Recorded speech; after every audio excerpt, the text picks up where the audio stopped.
जय माँ बगलामुखी। साधको, आज मैं आपको बताने जा रहा हूँ तिलोत्तमा अप्सरा साधना। तिलोत्तमा अप्सरा साधना सबसे शीघ्र सिद्धि देने में समर्थ है और जल्दी प्रसन्न भी होती है। ये अपने आप में अद्वितीय अप्सरा है और एक सबसे उच्च कोटि की अप्सरा में इसका स्थान आता है। तो मैं आपको आज तिलोत्तमा अप्सरा के बारे में कुछ जानकारी दूंगा। तिलोत्तमा अप्सरा का स्थान समस्त अप्सराओं में उच्च स्थान में आता है, किंतु वरिष्ठ से और उच्च से यह तात्पर्य नहीं कि आयु से नहीं, बल्कि आयु के अगर आप सोच रहे हो कि इसकी आयु ज़्यादा बड़ी है या कुछ इससे, बल्कि उसे दिव्यता और सौंदर्य की पराकाष्ठा से है, जिसके कारण उसकी साधना विधि को प्राप्त करना अत्यधिक दुष्कर कार्य माना गया है। उर्वशी, प्रभाती, शशि देव्या, मृगाक्षी, रंभा में तिलोत्तमा का एक उच्च स्थान रहा है और मुख्य रूप से यह केवल इंद्र के दरबार में ही अपने नृत्य का कौशल प्रदर्शित करने वाली अप्सरा में से एक है और साधनात्मक ग्रंथों में वर्णित कथा है। लेकिन वह साधक ही क्या जो चुनौती ना ले सके और जो साधना ना कर सके और तंत्रात्मक प्रकृति की इस साधना को संपन्न करने से पहले यह आवश्यक है कि साधक के मन में प्रबल चुनौती का भाव हो। चुनौती के आधार पर ही साधनाएं संपन्न होती हैं। तंत्र साधना में तीव्र सफलता मिलती है। आत्मबल, आत्मविश्वास होना बहुत ज़रूरी है। बिना आत्मविश्वास के ये चीज़ कभी भी सफल नहीं हो सकती।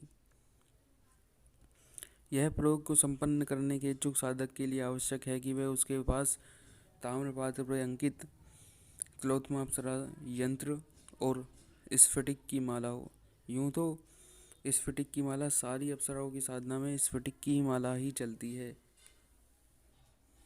स्फटिक की माला करके साधक पीले वस्त्र धारण करे और पूर्व की ओर मुँह करे।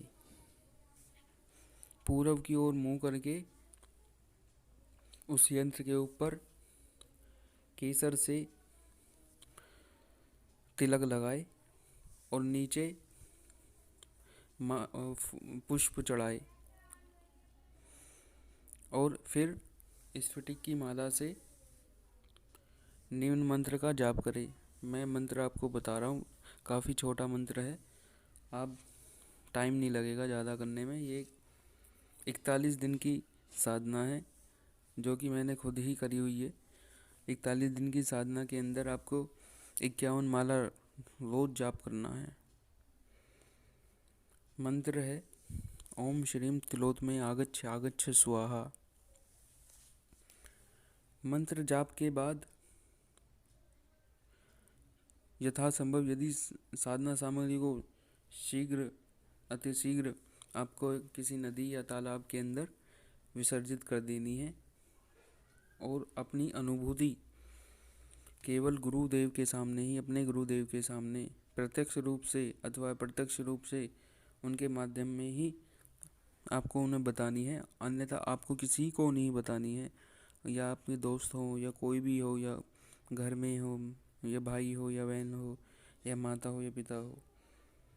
ये साधना के बारे में आप किसी को नहीं बता सकते।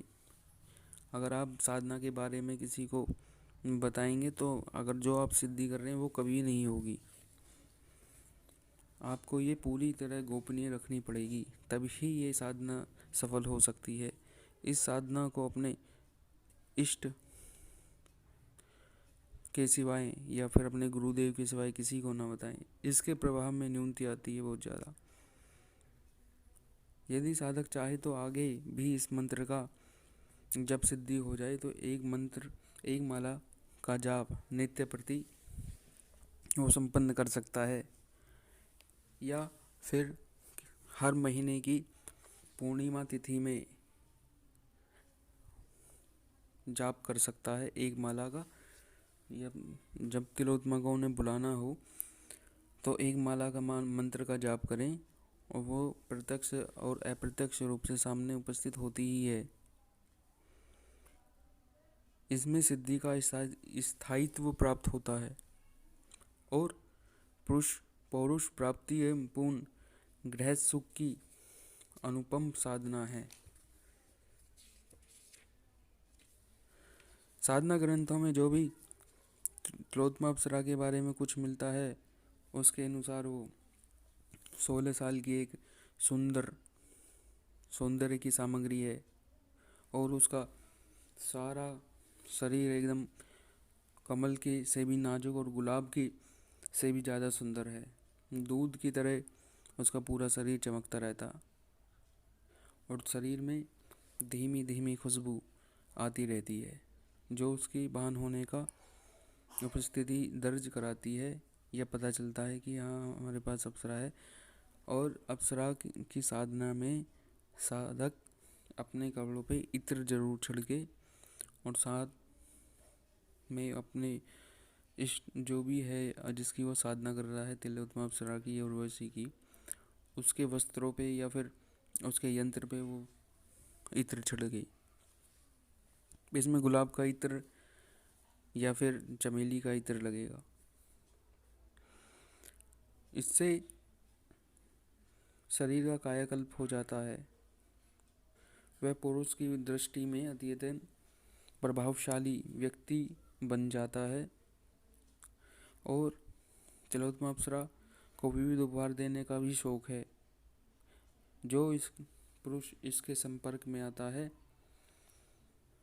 उसे वो मोती और सोन मुद्रा से विविध उपहारों से सशक्त कर देती है, उसके पास रख देती है, और जीवन भर उसे पूरा आनंद का अनुभव कराती है।